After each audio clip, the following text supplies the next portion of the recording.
नमस्कार, मैं हूं निकेता सानी खंगार और आप देख रहे हैं UCN न्यूज़ और ये है नम्मा होम्योपैथीज हेल्थ एंड होम्योपैथी।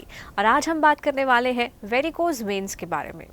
जैसा कि नाम है, ये जो बीमारी है जुड़ी है वेन्स से, लेकिन ये बीमारी होती क्या है, इसका असर हमारी लाइफ में कैसे होता है, इसे होम्योपैथी के जरिए कैसे ट्रीट किया जा सकता है, इन सारी बातों पर बात करने के लिए इस वक्त हमारे साथ हैं डॉक्टर चंदा गुप्ता जी।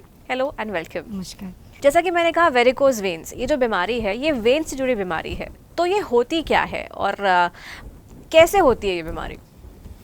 देखिए, वेरिकोज वेन आजकल बहुत ही कॉमन हो गया है बिकॉज़ जो हमारी लाइफस्टाइल है उसके कारण आजकल बहुत ही कॉमन है। बट लोग इसे नेग्लेक्ट करते हैं बिकॉज़ उन्हें पता ही नहीं होता कि वेरिकोज वेन होता क्या है।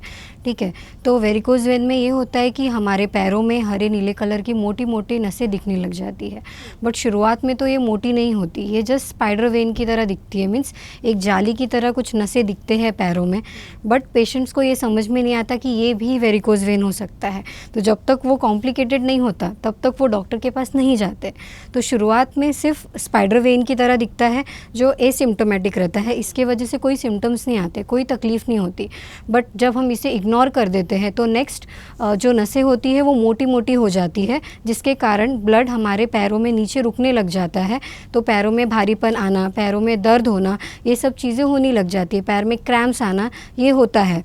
तो जब सिम्टम शुरू होते हैं तो थोड़े बहुत ध्यान देने लग जाते हैं पेशेंट, बट फिर भी कुछ लोग इग्नोर कर देते हैं। बट नेक्स्ट क्या होता है कि पैर में सूजन आने लग जाता है और जो ब्लड पैर में रुकता है वो अशुद्ध ब्लड रहता है। ओके, सो जिसके कारण क्या होता है, जो RBCs होते हैं वो ब्रेक डाउन होते हैं, तो हीमोसिड्रिन जो होता है वो पैर में नीचे कलेक्ट होने लग जाता है, डिपॉजिट होने लग जाता है, जिसके वजह से पैर काले पड़ जाते हैं, पैर में भारीपन लगने लग जाता है। तो इसे वेरिकोज वेन बोला जाता है। ओके, अभी आपने स्पाइडर वेन्स की बात की, तो ये स्पाइडर वेन्स तो बहुत कॉमन होते हैं, बहुत सारे लोगों के पैरों पर ये नज़र आते हैं, तो शायद इसीलिए वो लोग उसे नज़रअंदाज करते होंगे।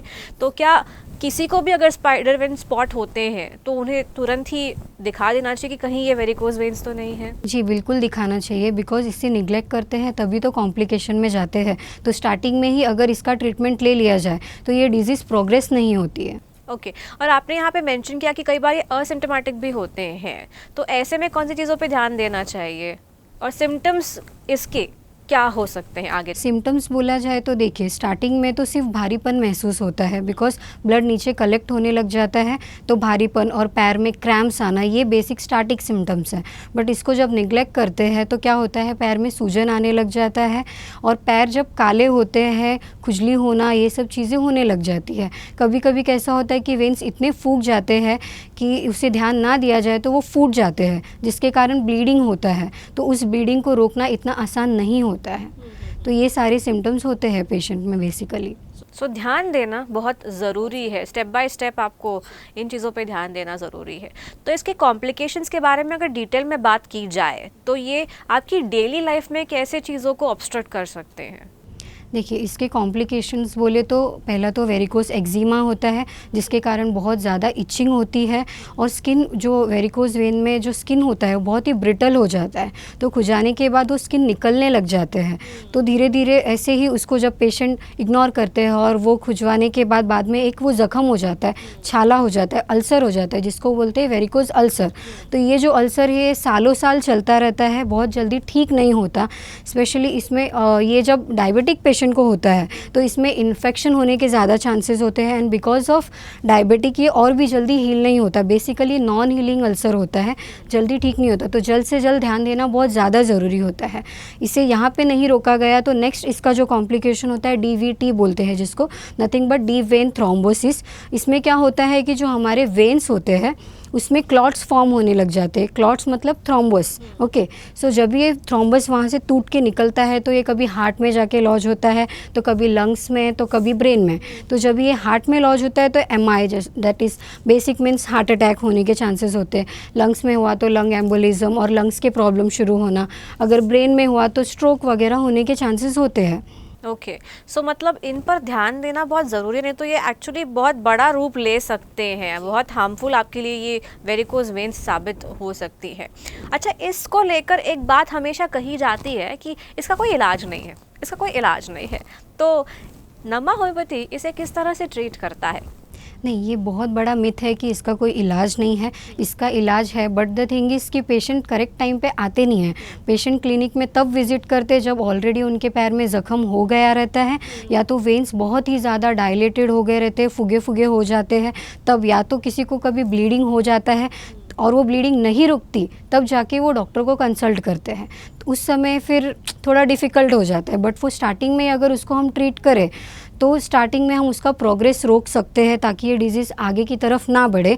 ओके, नमा होम्योपैथिक में हम एक फार्मूला यूज़ करते हैं जिसको बोला जाता है immunogenic miasmatic 6th generation homeopathic treatment. Okay, इसके साथ ही साथ हम पेशेंट को डाइट भी एडवाइस करते हैं और किस तरह के एक्सरसाइज करनी चाहिए, किस तरह के प्रिवेंशंस लेने चाहिए वो भी बताते हैं। ओके, इम्यूनोजेनिक का मतलब होता है इम्यून मतलब इम्यूनिटी। ओके, तो इस मेडिसिन से जो हम मेडिसिन प्रोवाइड करते हैं उससे पेशेंट्स की इम्यूनिटी पावर बढ़ती है, तो डिजीज़ फाइटिंग कैपेसिटी बढ़ती है।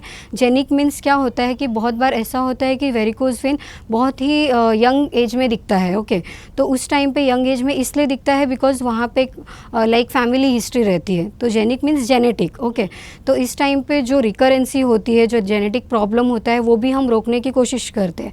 माइज़मेटिक का मतलब होता है कि लाइक हम पेशेंट को पूरा होलिस्टिक अप्रोच से उनका मेंटल, फिजिकल, जनरल सब कुछ पूछ कर लेते हैं, उनका खान पान पूछते हैं, उनकी लाइफस्टाइल पूछते हैं, तो उनको इंडिविजुअलाइज ट्रीटमेंट दिया जाता है। उनका सब कुछ पूछकर, डिटेल्स पूछकर उनको लाइफस्टाइल के बारे में भी बताया जाता है कि लाइक जिसको वेरिकोज वेन है उन्होंने ज़्यादा देर पैर लटका कर नहीं बैठना चाहिए, लॉन्ग स्टैंडिंग अवॉइड करना चाहिए, जैसे कि ट्रैफिक पुलिस वाले हो गए, टीचर्स हो गए, तो ये बेसिकली इनमें ज़्यादा कॉमन देखा जाता है। और but the thing is 50% of the housewife भी है जो इससे सफ़र करते हैं। तो वो इसलिए सफ़र करते हैं क्योंकि पहले का जो लाइफस्टाइल था, लोग बैठ के काम करते थे, बट अभी कैसे मॉडर्न ज़माना आ गया है तो सब कुछ खड़े रह के करते हैं। जो सुबह से उनका जो रूटीन शुरू हो जाता है किचन का वर्क, तो दोपहर में शाम तक ऐसे चलता रहता है, जिसके कारण 50% of the housewife varicose vein से सफ़र करते हैं।